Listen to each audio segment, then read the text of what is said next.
Tonight, fraud conviction.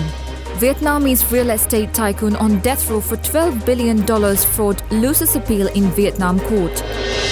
Crowd horror. Guinea stadium crush kills 56 people after disputed refereeing decision, many children among the dead.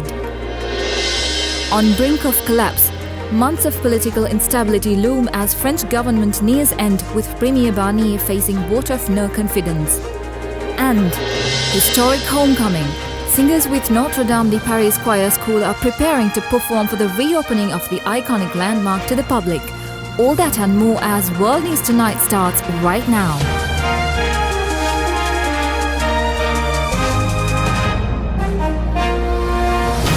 This is Derana World News Tonight. Good evening and welcome to World News Tonight. We're here to bring you key stories across the globe for this Tuesday, and we begin today in Vietnam. Vietnamese property tycoon Truong My Lan has lost her appeal against the death sentence for masterminding the world's biggest bank fraud. The 68-year-old is now in a race for her life because the law in Vietnam states that if she can pay back 75% of what she took, her sentence will be commuted to life imprisonment. In April, the trial court found that Truong My Lan had secretly controlled Saigon Commercial Bank, the country's fifth biggest lender, and taken out loans and crashed over more than 10 years through a web of shell companies amounting to a total of $44 billion. Of that, prosecutors say $27 billion was misappropriated and $12 billion was judged to have been embezzled, the most serious financial crime for which she was sentenced to death. The court said there was no basis to reduce Truong My Lan's death sentence. However, she could still avoid execution if she returns $9 billion, 3/4 of the $12 billion she embezzled. It's not her final appeal and she can still petition the president for amnesty. Born in a Sino-Vietnamese family in Ho Chi Minh City, Truong My Lan started as a market stall vendor, selling cosmetics with her mother. She began buying land and property after the Communist Party introduced economic reform in 1986. By the 1990s, she owned a large portfolio of hotels and restaurants. When she was convicted and sentenced in April, she was the chairwoman of a prominent real estate firm, Wang Thiem Part Group. It was a dramatic moment in the Blazing Furnaces anti-corruption campaign led by the Communist Party Secretary General Nguyen Phu Trong. It was a dramatic moment in the Blazing Furnaces anti-corruption campaign led by the Communist Party Secretary General Nguyen Phu Trong. All of the remaining 85 defendants were convicted. 4 were sentenced to life in jail, while the rest, including Truong My Lan's husband and niece, were given prison terms ranging from 20 years to 3 years suspended. In Guinea, a crowd crush following fan violence at a football game on Sunday has killed at least 56 people. According to a local journalist covering the game, many of the deaths took place by the stadium gates where spectators rushed to escape, causing a stampede. Sources said rival fans stormed the game field in protest of a referee's call, and security forces also deployed tear gas. The crush happened at the final of a football tournament in Nzerco, one of the country's largest cities. The West African country has announced 3 days of national mourning starting today. The outgoing Biden administration has bolstered export barriers designed to limit China's access to technologies needed to advance its AI and military ambitions. China's Commerce Ministry described the U.S. restrictions, the third such set of curbs under the Biden administration, as an example of economic cohesion and non-market practices. The restrictions affect both U.S. companies and foreign companies that use American technology in their chip-making equipment. As part of the controls, the U.S. will also stop exporting HBM, or high-bandwidth memory, which is vital for AI chips, to China. According to the U.S. Department of Commerce, the new measures, which follow 2 similar packages over the past 2 years, are aimed at limiting China's ability to produce advanced chips for its military modernization. 140 Chinese companies were added to the Commerce Department's export curb list, which means U.S. and foreign companies, including chip manufacturers like Huawei and companies that make the equipment to produce chips, require a license to export to them. The new rules cover 24 types of chip-making tools not previously restricted. The U.S. will also apply a rule called the Foreign Direct Product Rule, which will impact non-U.S. companies using U.S. technology in their tools. Most chip-making tools are in this category.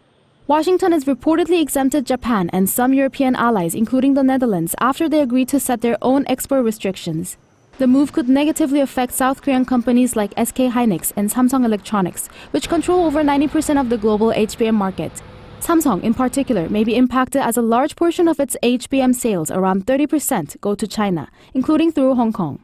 According to South Korea's Ministry of Trade, Industry and Energy on Tuesday, the impact is expected to be minimal as export methods will be adjusted to comply with the new regulations, while only a few domestic semiconductor equipment companies are affected by the new controls.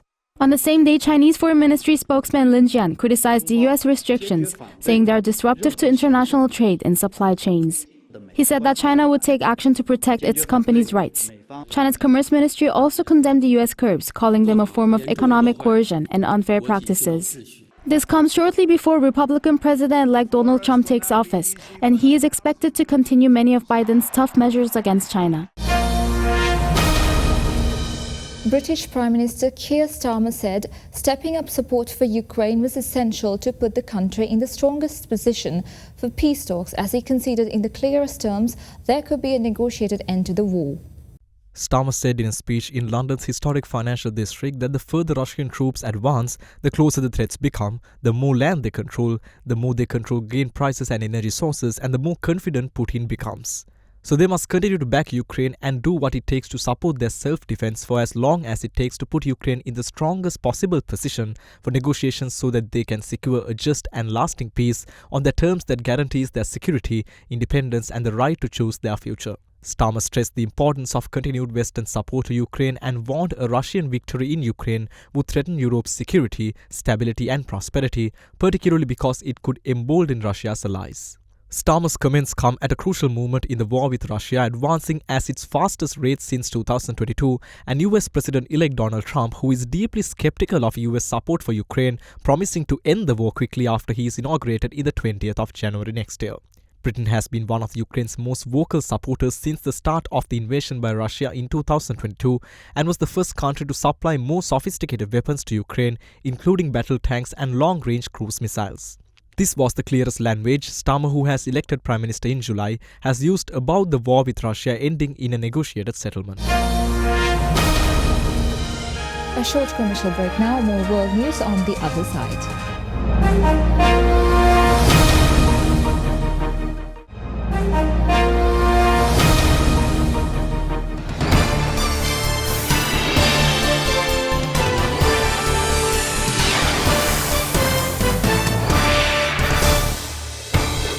On the road to the White House now, President-elect Donald Trump issued a stern warning to Hamas, demanding the immediate release of hostages held in Gaza.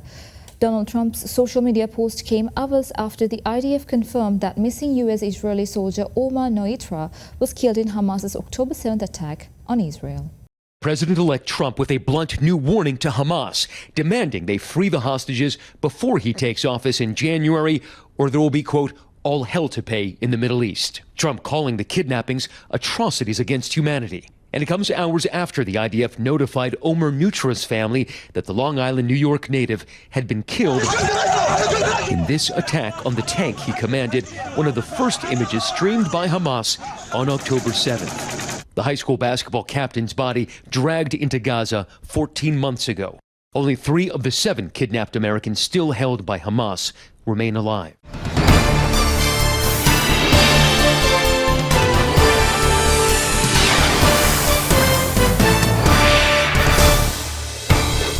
Meanwhile, President Joe Biden pardons his son, Hunter Biden, who is scheduled to face sentencing in the coming weeks for federal gun and tax crimes. Democrats and Republicans are, however, giving mixed reactions to this move.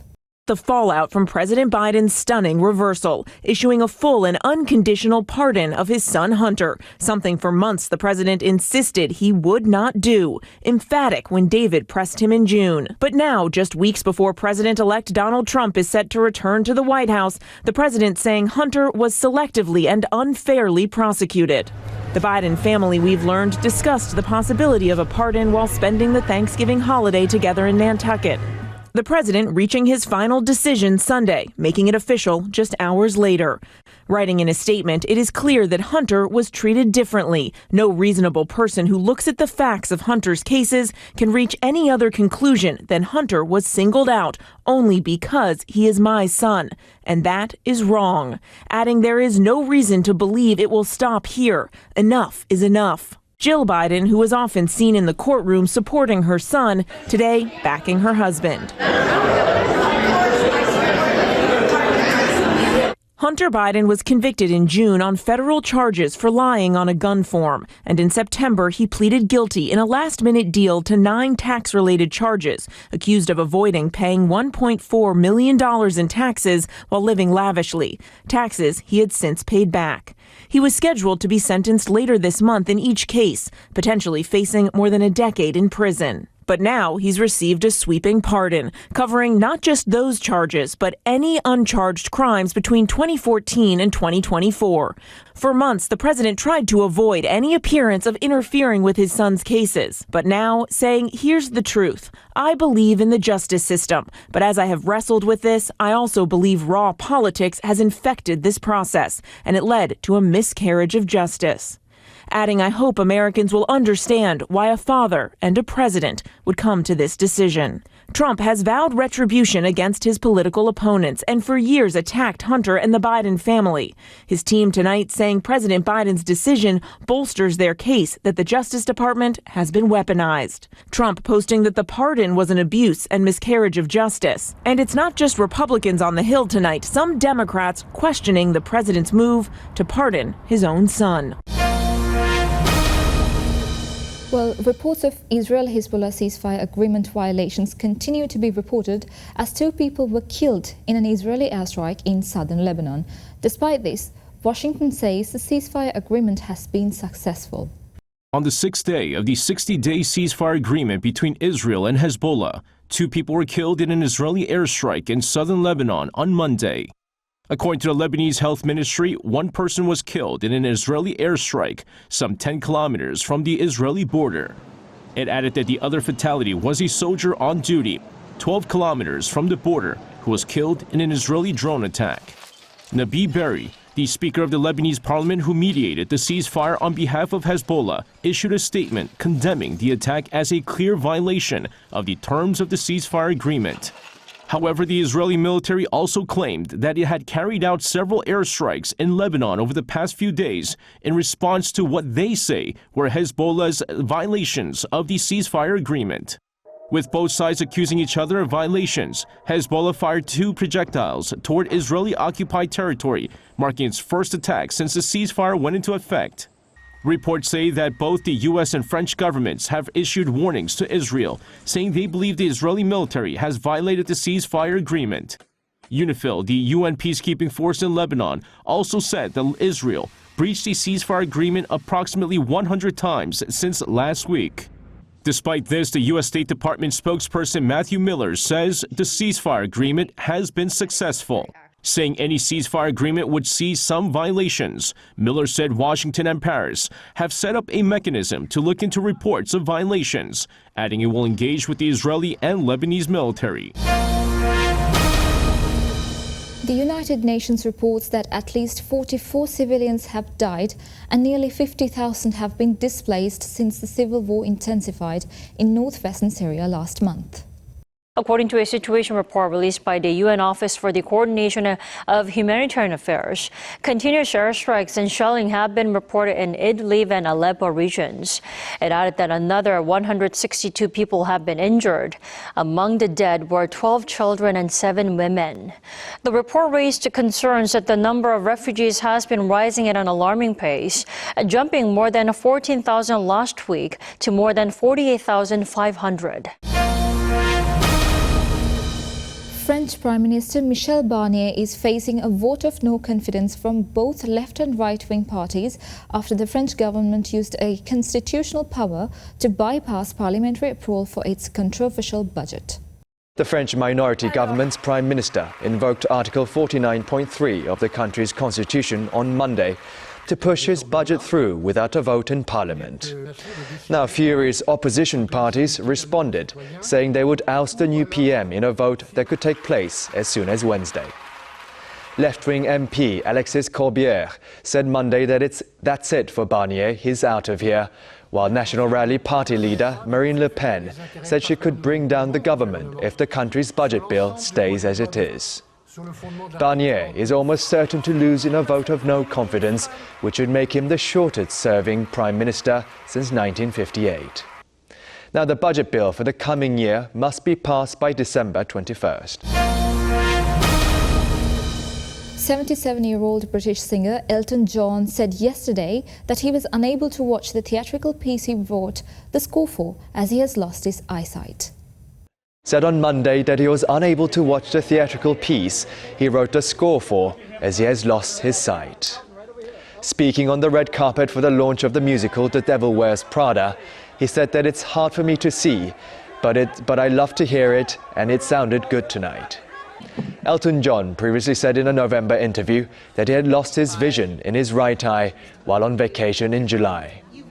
He said that his left eye was also not the greatest, meaning he may no longer be able to see or watch or read anything. Let's take a short commercial break now. More world news on the other side.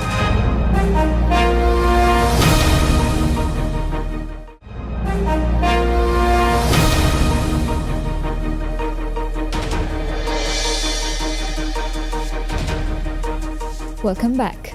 An 80-foot Sitka spruce known as the People's Tree traveled 700 miles by sea and 4,000 miles on land from Alaska to the U.S. Capitol's Christmas tree lighting ceremony. In our nation's capital, one journey has made the final destination a bit more special. This 80-foot Sitka spruce made the trek all the way from Alaska, 700 miles by sea, 4,000 miles on land, now planting roots here on the west lawn of the U.S. Capitol. Known as the People's Tree, it took a village to spread this holiday cheer. It all started in the Tongass National Forest on Zarembo Island, where the U.S. Forest Service searched for the perfect tree. Fred Austin from North Pole, Alaska, has worked for Linden Transport since 1975. 11 stops on their journey, greeted in Fort Wayne, Indiana, Altoona, Iowa, Dover Air Force Base, and Joint Base Andrews, just to name a few, picking up personal signatures and messages all along the way. Hey! Then the delivery, just in time for the U.S. Capitol Christmas tree lighting ceremony this Tuesday. And finally tonight, singers with Notre Dame's choir school are preparing to perform for the reopening of the iconic landmark to the public in early December, 5.5 years after a devastating fire destroyed it. Notre Dame, which is one of the French capital's most beloved and visited monuments, was ravaged by a fire in 2019. School director Henri Chalet says the choir has felt lost since then. The 850-year-old school has 150 students, ranging in age from 5 to 28. They're set to sing during a ceremony on December 7th and an inaugural mass the next day. It will be 26-year-old singer Cecilia de Vargas's first time ever singing inside the Gothic masterpiece. I'm afraid I'll fall to the ground when I enter because it will be very emotional, she says. I find it very moving, and I also think that despite the horrible thing that happened, there's still a positive side, seeing how all the French people sought to rebuild the cathedral with such speed. The choir would typically rehearse inside the cathedral, but hundreds of workers are finalizing reconstruction work. The last time the choir was allowed to perform inside was last December, during the Christmas season. Chalet says he hopes the choir will have a chance to at least test out the acoustics prior to the big performance. And that when the big events unfold, the choir can meet the moment. And with that, we mark the end of today's bulletin. We'll be back tomorrow with the latest updates from around the world. Stay tuned as we have Sanavi Midanaika joining you next on the Nightly Business Report. Thank you for watching and have a good night.